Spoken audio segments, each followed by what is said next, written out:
What's up, everybody? I'm here with Lucas Prince Bahdi. Welcome to the show. Thank you, now, sir. guys, let me add right here. 13-0, 15th ranked WBA. The last time I seen you, you were in top tier shape, but now I seen recently you're even better. Now, how are you feeling going into this fight against Jesus?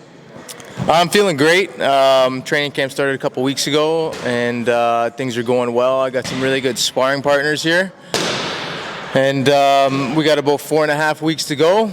So I'm amping up the training, amping up the sparring, and things are going well. And now fighting obviously in Niagara, in your home. Like, how are those feels? Like the hometown feels. Like, how do you love doing that? It's always exciting fighting in my hometown. It's also, brings a lot of nerves and a lot of pressure. Jesus Amparan, he's my opponent on the 21st of May, and he's a very good fighter. He's a warrior, and I'm gonna have to be in top shape, and I'm gonna have to perform at my very best to beat this guy.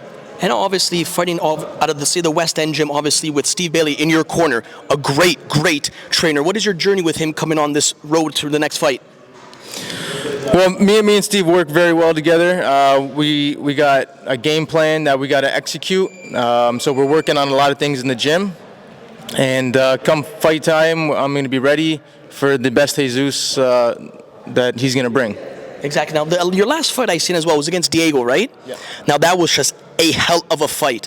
Now, if you could just go back in time and stuff, what was one of your most favorite fights that you just stand out to you, that you enjoyed yourself? His name was Diego as well, but Chavez, I believe. Yep. Yeah, exactly. Yeah. So yeah, that was a very fun fight. Obviously, my first time going past 4 rounds, I went the full 10, and my last fight there, I went 8 rounds. So he brought me to the judges' scorecards as well. It was a great experience. He was a very tough competitor. I landed some really good, clean, hard shots, and he took them very well. And now, this guy here, his record, Jesus, 20-3. That doesn't obviously intimidate you because you're just one of the best. I'm saying one of the best in Canada. Possibly could be one of the best in the world very soon. Does that the record going into it, 20-3? Does it really how does it get you? How are you in the zone for that? Does it get you off track or?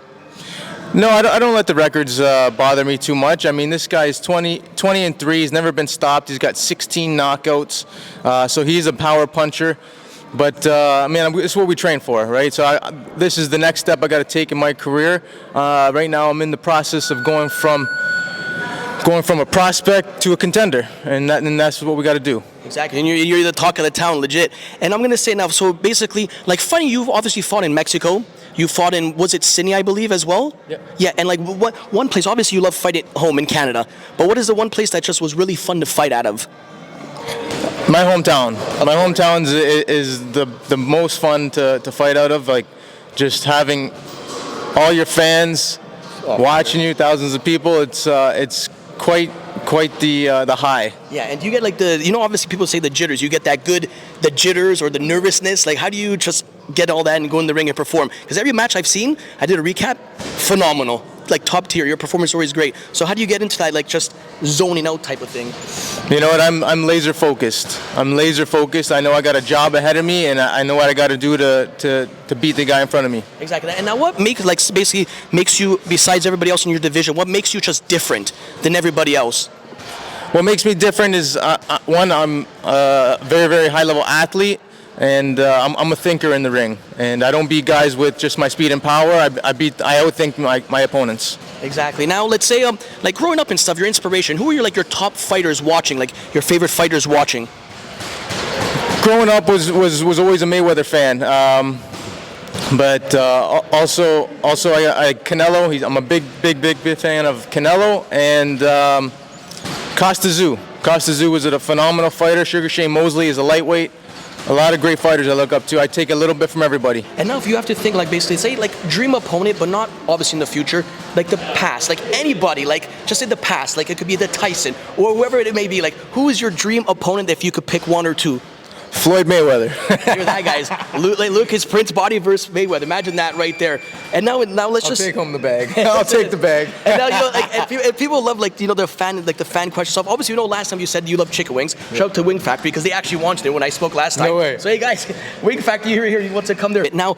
Just say overall, at the end of your career, when it's all settled and done, because I think you have high hopes. Now, what is just what you want everybody to think of, just your statement at the end when you're done? What is the one thing that you want people to think of you as? I want to be known as one of the best Canadian fighters to ever come out of Canada, and obviously Niagara Falls. Exactly. And your whole journey now, when did you start boxing? When did you just start boxing? You were when did you take it like I'm going to become a professional boxer? When I was probably about 16 years old, that's when I made my decision. I want to do this for real. This is what I want to do, and I focused everything on boxing. I dedicated my life to boxing, and the rest is history. What is your goal? Do you want? I know you want to be the best, but title-wise, whatever it may be, what is your goal? I mean, I want to obviously be a world champion, be a unified world champion, undisputed world champion. Whatever comes my way, I'm ready for it. The hills are intense, bro. Oh, I can imagine. The hills are intense. How long do the hills go for? Well, I usually do rounds. So there's laps, right? And one lap's probably 3 to 5 minutes. It depends on what I do that day, because you could do a short lap, you could do a long lap, short sprints up the hill. There's a bunch of different things I do, but yeah, it's the preparation. See, now really a lot of people don't realize, say this, like the sport, any sport in general, but especially your sport, like combat sport and stuff, they don't really see the preparation that goes behind it. Right? It's just they just come obviously to the fight. They're all pumped up and stuff. But they don't really know the hard work and dedication that the fighters put behind this. What, months of training, basically? Months, and of your life dedicated to this. Absolutely. The things behind the scenes is when nobody's watching. That's where the fight is either won or lost. Exactly, guys. And you're getting a good behind the scenes look at this right now today. In his gloves, how's the training camp going right now? Are you happy with this? Yeah, so far so good. We've had good sparring, which is usually a problem for Lucas. Hard to get good sparring partners or consistent ones. We got 2 good Mexicans in the gym. Things are picking up pretty good now, but he's always in shape. So it's not fat camp for Lucas ever. It's always work on the fight, right? Like I told him, hard work, dedication. It shows. Always in shape, exactly. Always fit. It's just fine tuning, right? And exactly like I was telling people, don't really see what goes behind the training, all the hard work. They just come to the match and well, that's what it is. And you're behind all that. You're I call you the coach of champions, basically, behind all this. Time, effort. I'll see him more than I see my wife. He'll see me more than he sees his wife at times. That's the way it is, right? That's the way it is. They got to sacrifice. That's the sacrifice you got to put into it. And you give up every other aspect of your life for this 6-7 weeks. Guys, you heard it here.